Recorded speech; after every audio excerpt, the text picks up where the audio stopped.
everyone. I am Kay Florendo, your presenter of the month. As we start our new year, let us remind ourselves of the 20 golden rules in recovery room. Please give me 10 to 15 minutes of your time for this presentation, and at the end we can have a discussion and clarifications. Let's begin! Number 1. The confused, restless, and agitated is hypoxic until proven otherwise. Hypoxic or hypoxia is a low level of oxygen in your body tissues. Symptoms include restlessness, headache, confusion, rapid HR or tachycardia, tachypnea, anxiety, dyspnea. On severe hypoxia, we have slow heart rate, extreme restlessness, and cyanosis.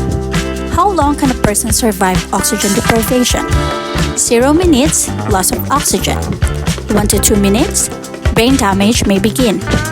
5 minutes, death of brain cells and severe brain damage. And in 10 minutes, death is likely. Usually, the treatment of hypoxia and prevention of it is supplemental oxygen. Rule number 2. Your patient may be hypoxic even though the oximeter reads 98%. The oximeter reading can sometimes give you false results. It is best that you look, touch, and listen to your patient.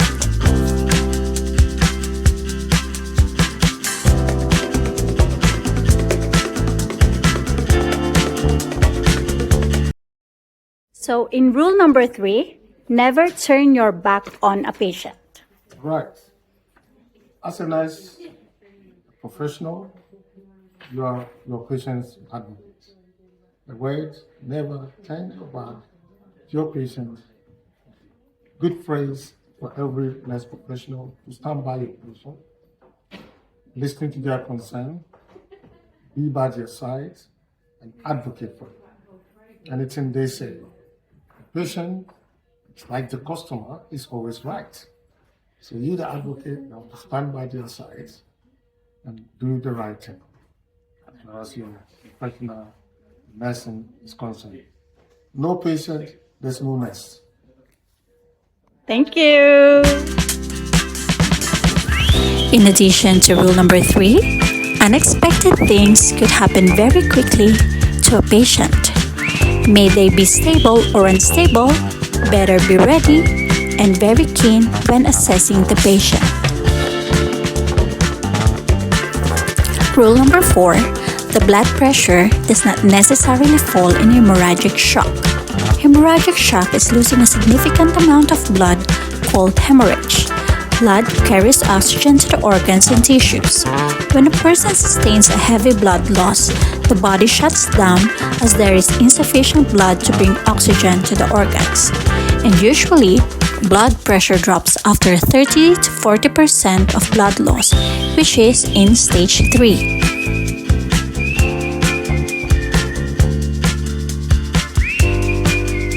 Number 5. Never ignore tachycardia or bradycardia. Always find the cause. Assess the patient. Is the patient anxious? Ask the patient, is there any comorbidities associated with the tachy or the brady? And check the medications given to the patient intraoperatively. Tachycardia are normal when the person is exercising. Bradycardia can occur when a person is sleeping and also common in athletes or patients who exercises vigorously. Bradycardia to these people is a sign that their heart is strong and able to pump blood around the body without increasing its pumping rate.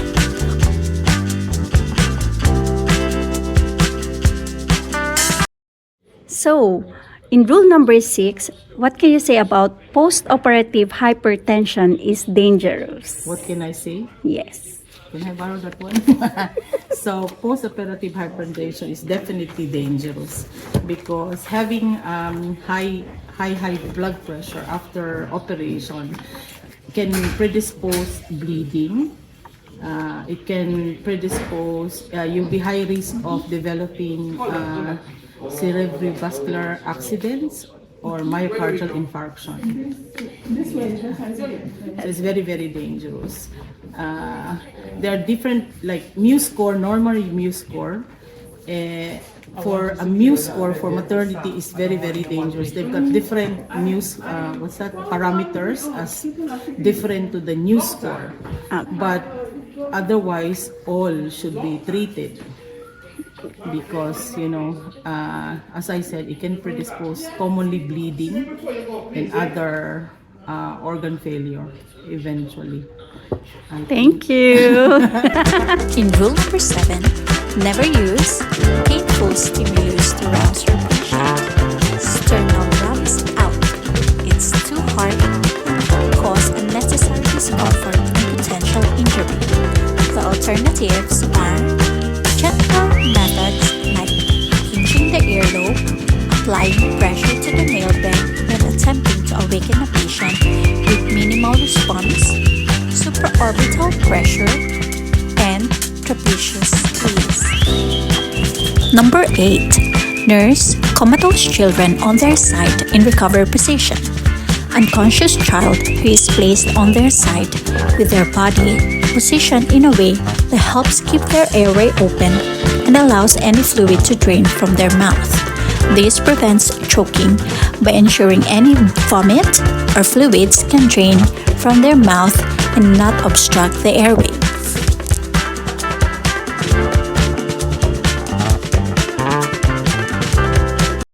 Recovery golden rule number 9. If your patient is slow to wake up or continues to bleed, consider hypothermia. If the patient is slow to wake up, we might think it will be the cause of the general anesthetic, but it might be the cause of the poor blood circulation because of the previous bleeding happened inside the theater. So if you think that the patient is having very slow to wake up, consider treating it as hypothermia as well. We have this machine that we use in recovery, which is very helpful in treating hypothermia. I'm not promoting this, it's very effective.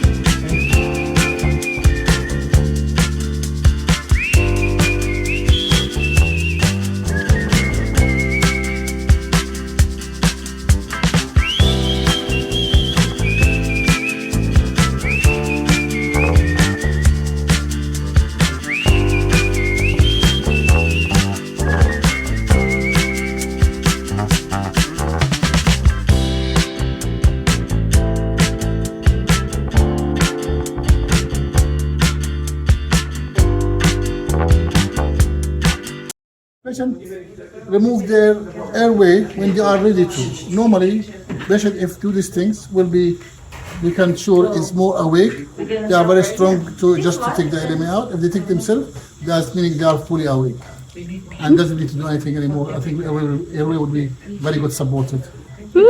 Thank you. Thank you.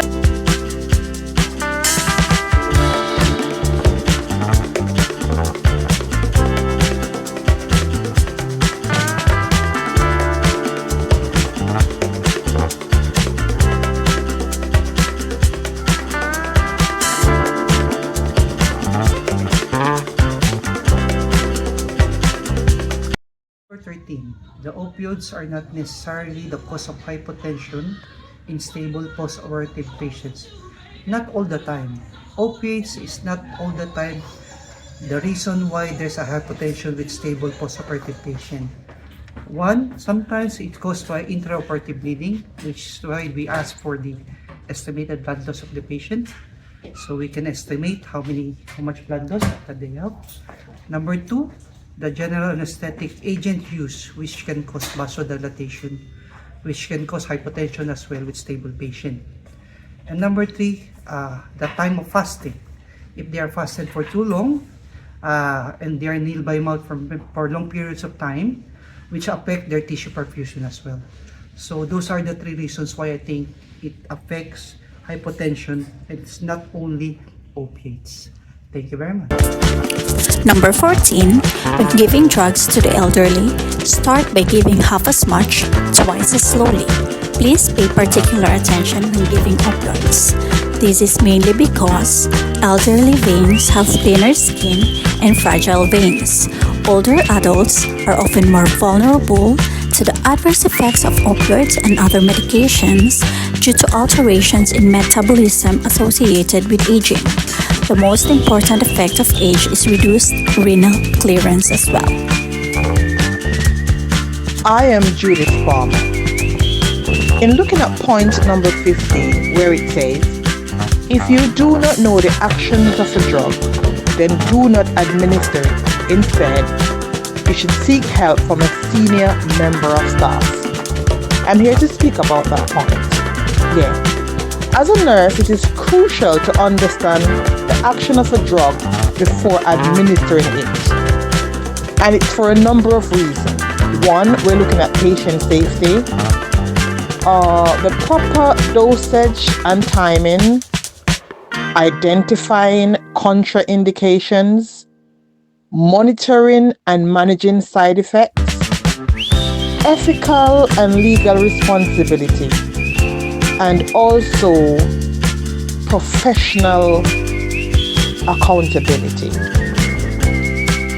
Administering a drug without understanding its effects, mechanism of action, or potential side effect can put the patient at significant risk of harm, including adverse reactions, toxicity, or drug interactions.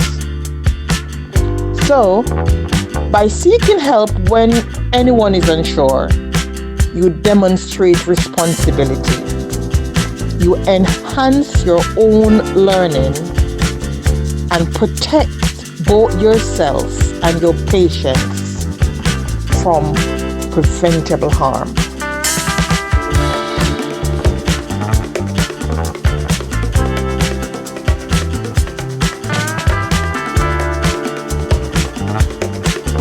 So what Yes. can you say about treat the patient, not the monitor? That's spot on.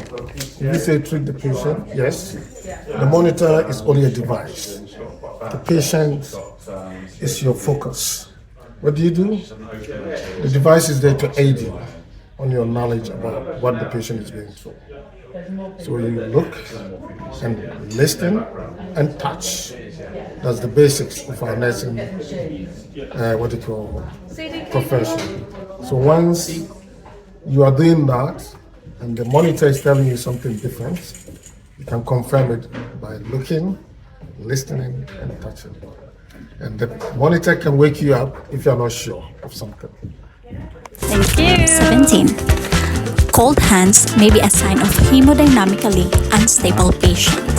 So when you look at your patient's face, arms, and legs, do you see pallor, cyanosis, or bluish skin? You might also notice diaphoresis or excessive sweating. These can be outward signs that the body is distressed. Your patient may also have cold hands, arms, legs, or feet, as well as decreased urine output. Pain prevention is better than pain relief. Taking proactive steps to avoid pain in the first place is more beneficial than simply treating pain once it has already developed. Things that we can do to prevent pain are the following: elevating the limb for trauma or ortho patients, sitting the patient upright, encouraging range of motion for laparoscopic patients, position the patient to their comfort, remove sheets or crease underneath the patient. Also, educate and reassure your patients from time to time.